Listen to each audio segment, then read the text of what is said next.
Você lembra quais foram os fatos históricos que você vivenciou durante a sua infância ou a sua adolescência?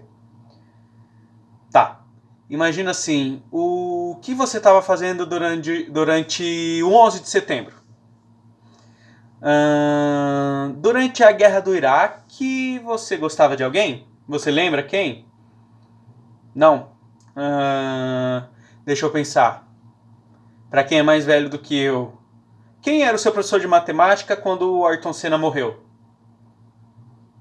É.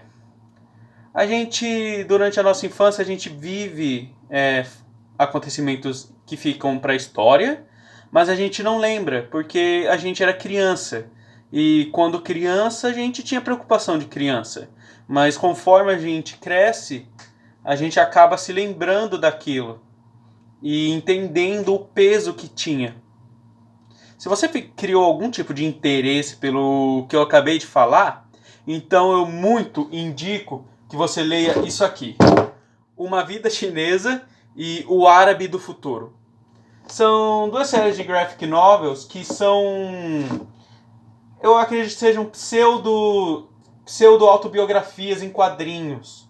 Por que pseudo? Porque eu não cheguei a pesquisar a fundo, porque eu queria dar simplesmente a minha opinião da leitura e não apresentar um trabalho, um TCC sobre o que eu pesquisei. Não. Eu gosto muito do que eu li, então eu queria muito dar a minha opinião sobre o que eu li. E o que eu li, começando aqui por Vida Chinesa, foi algo muito legal. Ele tem dois autores, que é o Peu Thier, que é um francês, e o Li Kun-wu, ou o Xiao Li durante a história. A história se foca no Li Kun-wu. A história é, como fala, uma vida chinesa, ou a vida de um chinês, que é o autor no caso. São 3 edições, essa acaba nessa trilogia. São 3 aqui. Ele é realmente um ilustrador que viveu a Revolução Comunista da China. Então, na primeira edição, você vai ver aquela China que saiu daquela monarquia absolutista. Se não for absolutista, desculpa, eu não pesquisei, como eu falei, eu não pesquisei para gravar nada. Aquela China absolutista, totalmente rural, totalmente pobre. Aquela China que era o homem doente da Ásia. Porque era assim que ela era conhecida, eu não estou inventando.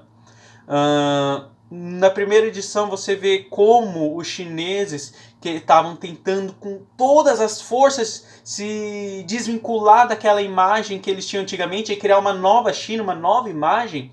Tanto que tinham pessoas absolutamente fanáticas pela Revolução, que mudaram o nome para Estrela Vermelha, Filho da Revolução, isso, aquilo.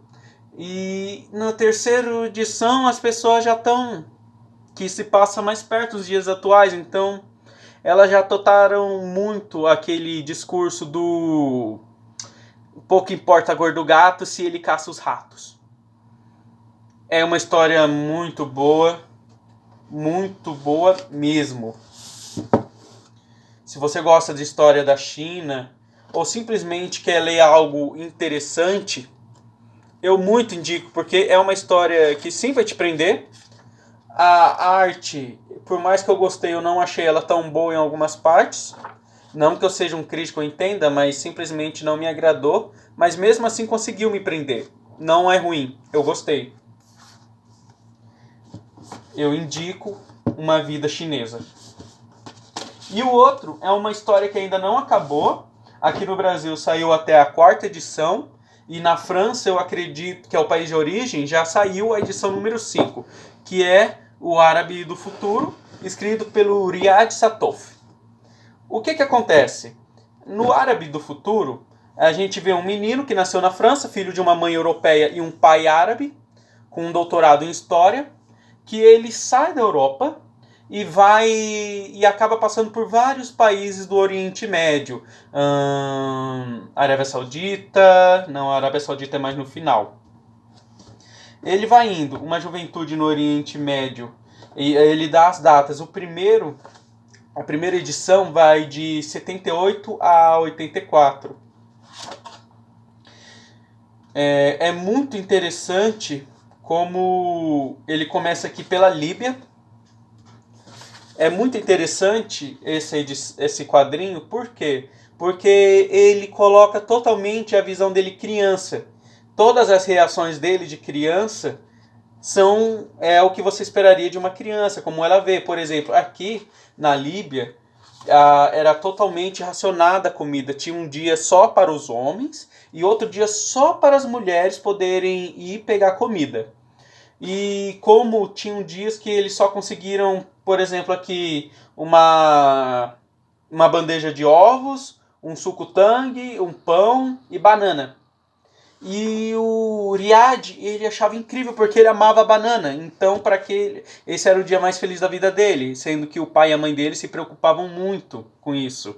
Então, quando você vê o pai dele subornando um guarda, ele tem a visão de uma criança, mas a gente não, porque nós somos o leitor.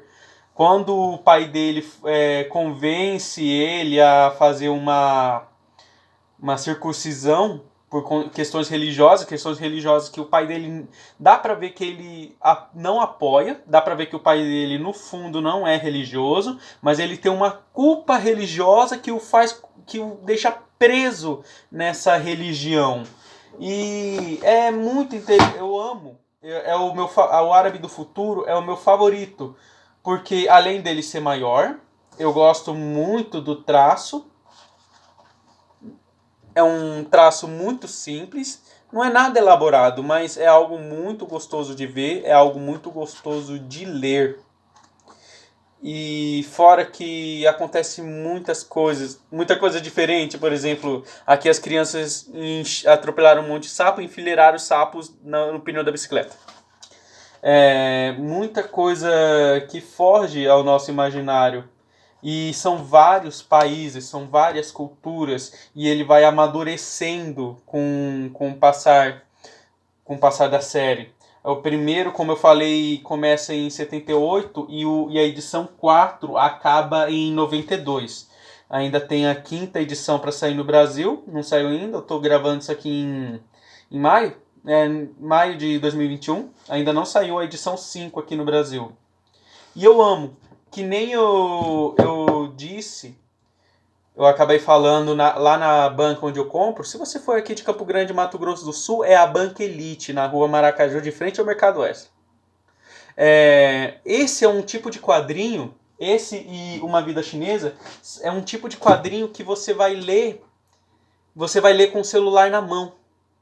Não porque é uma leitura chata, mas é porque é uma leitura instigante e que vai te apresentar fatos históricos. Por mais que seja uma criança vivenciando aquilo, você vai ver algo que aconteceu e vai querer pesquisar sobre aquilo. Você vai querer pesquisar sobre a Revolução Chinesa, sobre tal país árabe, sobre tal costume. Você vai aprender muito sobre cultura e religião, como as pessoas se comportam. Por exemplo, eu estava lendo o Árabe do Futuro e de repente eu aprendi sobre o Ramadã, que é um período de jejum do povo muçulmano, em que, eu acho que, se eu não me engano, são os homens, eles não podem comer nem beber água do nascer ao pôr do sol, ou seja, enquanto o sol está aí, você não come nem bebe água. E os homens seguem à risca. Outra coisa é quando as mulheres não se juntam à mesa. Então elas só comem o que sobra.